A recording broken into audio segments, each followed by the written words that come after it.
Pour ne rien manquer, abonnez-vous maintenant. Les vraies voix Sud Radio, le grand débat du jour. Je veux nous fixer un horizon, augmenter significativement la présence des policiers et gendarmes sur la voie publique. On revient au concept premier de la gendarmerie qui a une vocation première de sécurité, de proximité. Tout ça permettra d'avoir des temps d'intervention avec une brigade ici présente qui seront énormément réduits. On n'invente rien, on se redécouvre au travers d'un outil qui existe depuis plusieurs siècles et qui avait démontré toute sa pertinence. Ça permettra d'assurer tous les villages aux alentours. Tranquillité, sécurité, éviter les vols. Je pense que la présence de l'uniforme peut rassurer. Plus de bleu sur le terrain. Et donc en déplacement en Lot-et-Garonne à Tonneins, Emmanuel Macron se recentre sur la sécurité et dévoile la carte de 238 brigades de gendarmerie. L'objectif est de répondre à une demande de services publics de proximité et lutter contre le sentiment d'abandon de la part de l'État dans certains territoires ruraux, Philippe. Oui, Cécile, 238 nouvelles brigades de gendarmerie, plus 38 par rapport à ce qui était annoncé, contre 500 suppressions entre 2007 et 2016, soit 2144 nouveaux militaires déployés sur le terrain. Alors est-ce que vous pensez, vous, que la présence d'une gendarmerie près de chez vous, ça vous rassurerait? Ou est-ce que vous pensez, non, ça servira pas à grand-chose, moi de toute façon, je suis dans un tout petit village, et la gendarmerie qu'ils vont ouvrir, elle sera à 15 km. Vous êtes en zone rurale, vous avez écouté les déclarations du président de la République. Venez nous donner votre avis au 0826 300 300. Et pour l'instant, à cette question, la présence de gendarmerie près de chez vous rassure-t-elle? Vous dites oui à 67%. On a pris 6 points depuis tout à l'heure. Donc je lisais avec notre invité, Jean-Pierre Bouchard, qui est avec nous, psychologue, criminologue. Bonsoir, merci d'être en direct sur Sud Radio. Bonsoir. Philippe Bilger, cette présence accrue de la gendarmerie sur différents sujets, puisqu'on ne parle pas que de lutte contre la criminalité, on parle d'aménagement du territoire, d'atteinte à l'environnement, des relations, enfin en tout cas des violences intrafamiliales et de la mobilité. Est-ce que finalement c'est une bonne chose pour revigorer un petit peu ces territoires ? Mais Cécile, Philippe, vous avez l'art de poser des questions qui semblent évidentes, mais en même temps, la preuve, il y a seulement 68% des auditeurs qui trouvent que c'est une bonne chose. Moi, ça me paraît évident que la présence de brigades de gendarmerie dans tous les lieux où elle n'existait pas, à la fois rassure sur le plan de la sécurité... Ou pas suffisante, n'existait pas ou pas suffisante. Absolument, rassure sur le plan de la sécurité et bien sûr de la quotidienneté qui peut être troublée par des voyous ou des transgresseurs, et d'autre part participe du lien qui est nécessaire avec une France qui jusqu'à maintenant était en quelque sorte orpheline de ses moyens. Je ne méconnais pas ce qu'il peut y avoir de politiciens et tardifs là-dedans, mais c'est tout de même positif. La parole est à la police. Ouais, alors vous avez deux sortes de police. Quand je dis police, c'est police et gendarmerie, bien évidemment. La police au service de l'État, les grands services d'investigation, de renseignement, de maintien de l'ordre, de surveillance des frontières, etc. Et puis vous avez une police police et gendarmerie qui doit être au service du citoyen. Celle-là n'existe plus depuis quelque temps. Elle n'existe plus. Ce qu'on appelle la police du quotidien. Ce qu'on appelle la police du quotidien, de voisinage, de proximité, ce que vous voulez. La police de sécurité du quotidien qu'on a essayé de remettre en place, mais qu'on n'a pas pu à cause du Covid. Et donc là, on est sur la zone gendarmerie en train de la remettre en place. C'est important. Et là, vous avez deux choses qui sont importantes pour la sécurité des Français, la sécurité de nos concitoyens. C'est à la fois d'avoir de la présence sur le terrain, que ce soit la présence donc des gendarmes, il y en aura plus là avec ça, policière. Police municipale, sécurité privée, c'est tout le débat de la loi de sécurité globale que j'ai porté. Et ça, c'est le premier levier. Le deuxième levier important, et on l'attend, celui-là, il n'est toujours pas là, c'est une justice qui juge une fois que les policiers et les gendarmes amènent les malfaiteurs devant les magistrats. Ça, c'est important pour pas vider la mer avec une cuillère à soupe. Moi, j'ai l'impression que c'est un peu un pis-aller dans le sens où, enfin, au niveau local, le problème, c'est la désertification, le départ de certains services publics, de commerce, même indépendamment des services publics.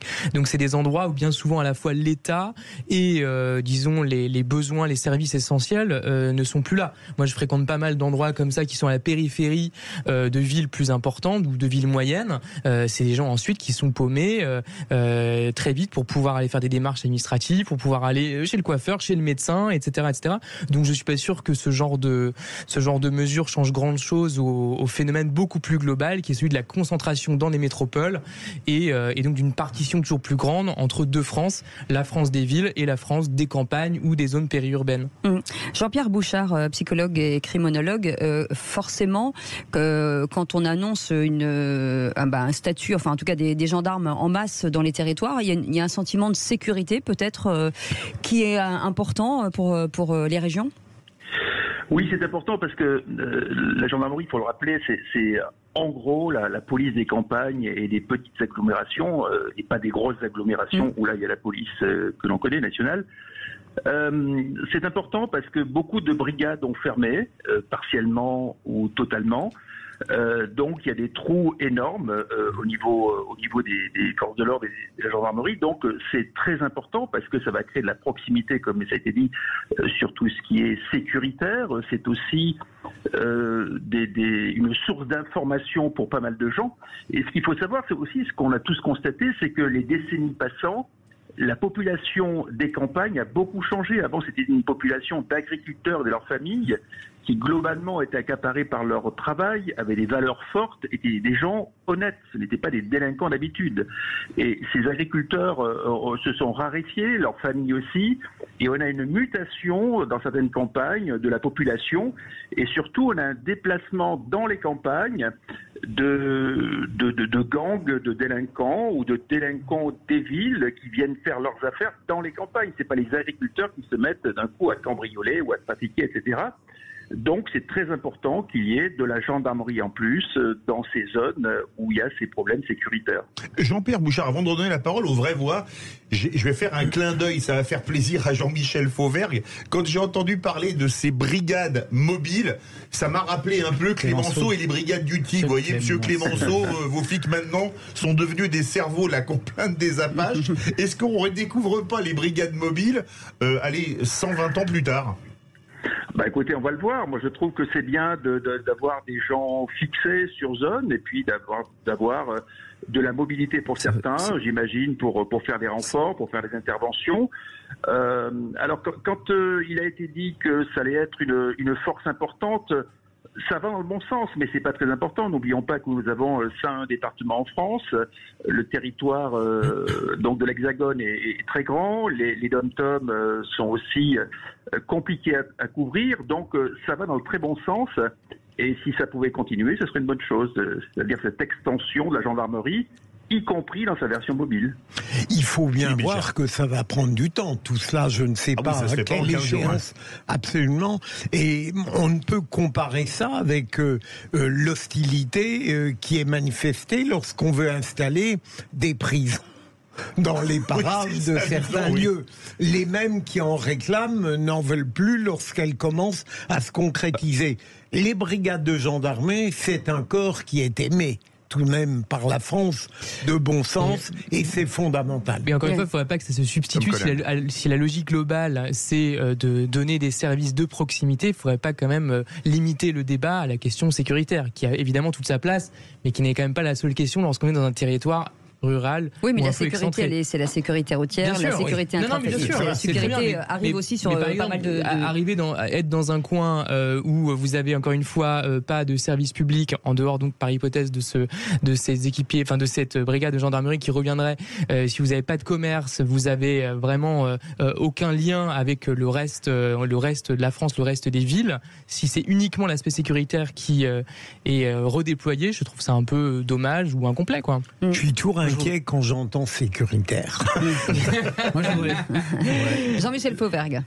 C'est vrai qu'il faut lui préférer le terme sécurité. Moi, je voudrais juste vous dire que c'est important d'avoir de la présence, de redéployer, etc. Mais ce qui est important aussi, c'est de faire peut-être de la police et la gendarmerie différemment, et peut-être revenir à ce qui se faisait auparavant. On a parlé des brigades du Tigre, mais revenir aussi à ce que font par exemple les anglo-saxons dans le community policing, c'est-à-dire avoir des équipages de police ou de gendarmerie qui soient aussi disponibles pour le concitoyen et qui mettent pied à terre, qui vont chercher le dialogue, qui vont chercher le renseignement, qui parlent avec les gens. Et ça se perd, ça s'est perdu parce qu'on est dans une vie moderne où on n'a plus tout le monde est très interconnecté, mais on a de plus en plus de connexions, de moins en moins de relations.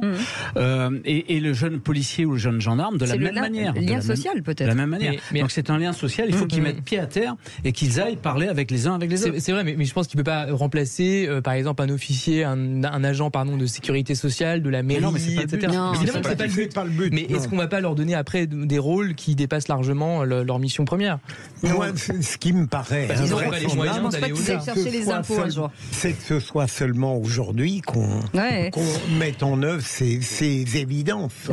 Jean-Pierre Bouchard, justement, sur cette crainte, après, dans un instant, on va prendre Christophe du Morbihan, cette crainte, justement, de dire, une fois qu'on a mis la gendarmerie, derrière, il faut effectivement faire revenir aussi des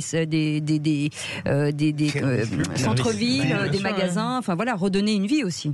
Ah mais bien sûr, c'est tout le problème de la restauration de ces zones rurales qui ont été appauvries au niveau des infrastructures, au niveau des commerces, etc. Donc c'est une politique d'ensemble, mais il faut bien faire des actes, et ça n'est un qui est fort, et c'est très important. Alors en général, ces brigades de gendarmerie ne sont pas dans des communes de 300 habitants, c'est quand même des bourgs de 2000, 3000 habitants, donc ce sont des communes qui ont tout ce qu'il faut, je dirais. À la base, il y a des écoles, des lieux d'enseignement, des collèges, des supermarchés. Ce ne sont pas des zones totalement démunies. Oui. C'est dans les plus petits villages où c'est plus compliqué. Mais en général, ça dépend aussi de leur sphère de compétences. Et puis, on l'a bien vu avec le changement climatique, il y a quand même des enjeux maintenant d'atteinte à l'environnement qui sont très importantes. Et les gendarmes vont jouer un rôle essentiel par rapport aux incendies, par exemple, et aux risques incendiaires, puisqu'on sait que 90% des incendies sont d'origine humaine. Et vous avez vu les conséquences catastrophiques que ça peut avoir, de nature écologique, mais aussi pour la vie en général. Et les gendarmes vont jouer un rôle évidemment très important en étant présents sur les territoires. Et de régulateurs peut-être. Allez, 0826 300 300, Christophe qui nous appelle du Morbihan. Christophe, une réaction sur ces unités de gendarmerie un petit peu partout en France? Ouais, donc en effet, je confirme, originaire d'un petit patelin dans le Morbihan, on voit arriver une typicité de population qui habitaient les grandes cités urbaines. Oui. Donc pour faire leur trafic, qu'est-ce qu'ils font? Ils se déploient maintenant en province. Et voilà, pour ne dire que ça, entre autres le trafic de cannabis. Ils vont dans des endroits, des petits villages bien cachés, etc. Je ne parle que de ça. Ensuite, je poserai la question, pour faire rapide à M. Bouchard, qu'est-ce que vous pensez et qu'est-ce qui se passe par rapport au recrutement dans la gendarmerie et dans la police, alors qu'il y a énormément de démissions, de suicides, etc., etc. Merci, M. Bouchard. C'est vrai que 2144 nouveaux militaires, mais avec beaucoup qui démissionnent, ça pose question, Jean-Pierre Bouchard. Oui, effectivement, il faut analyser les causes de ces démissions.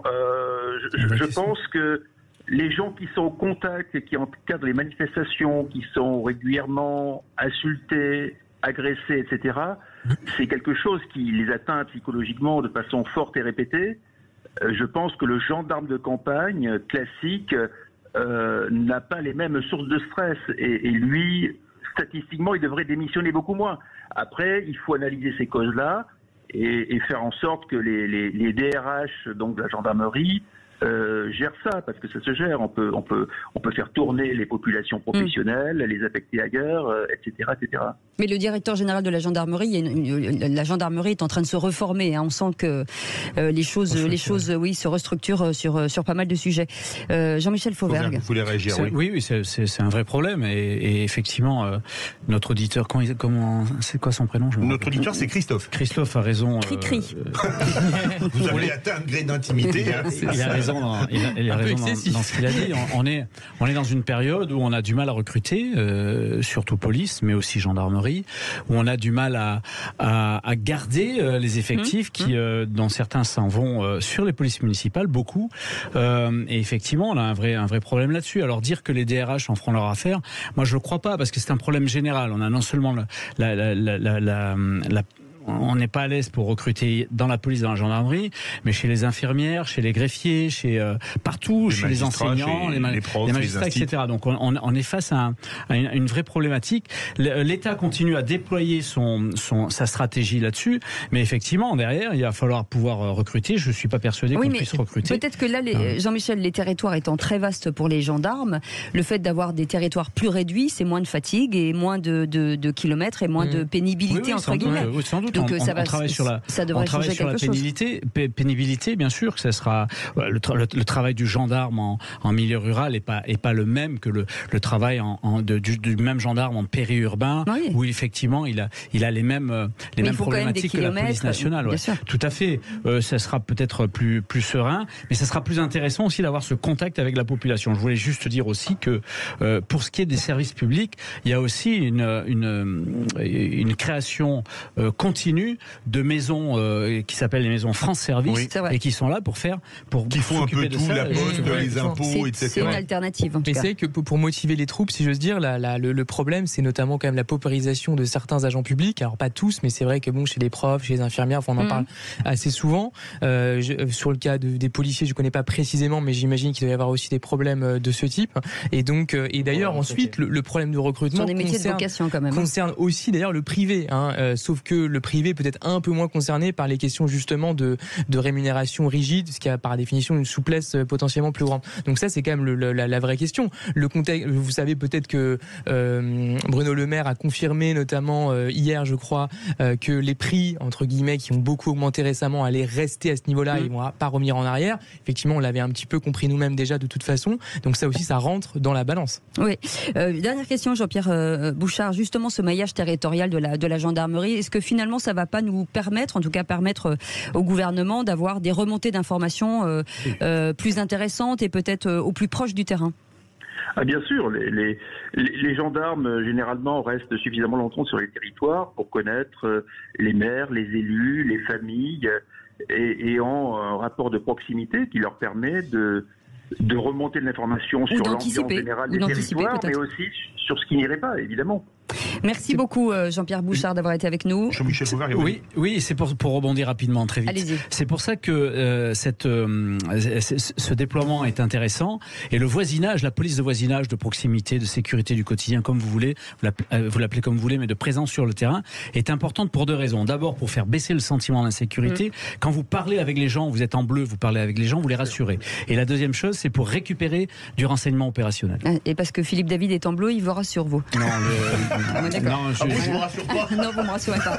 Merci beaucoup Jean-Pierre Bouchard d'avoir été avec nous, psychologue, criminologue. Merci à vous. Et merci. Restez avec nous, Christophe. Vous êtes notre vraie voix du jour. Dans un instant, le quiz de l'actu. Et dans quelques dizaines de minutes, on fera le tour de l'actu des vraies voix. On parle de quoi avec vous, Philippe David? On parle Philippe Bilger, je vais y arriver. Initiative formidable en Alsace. Formidable. Avec vous, Tom Conan. La chute des influenceurs. Notamment les influenceurs français. Et avec vous, Jean-Michel Fauvergue? Alors moi, je voudrais parler de la gestion des blessures dans le rugby de haut niveau. Est-ce bien raisonnable? Et dans un instant, le quiz de l'actu. À tout de suite.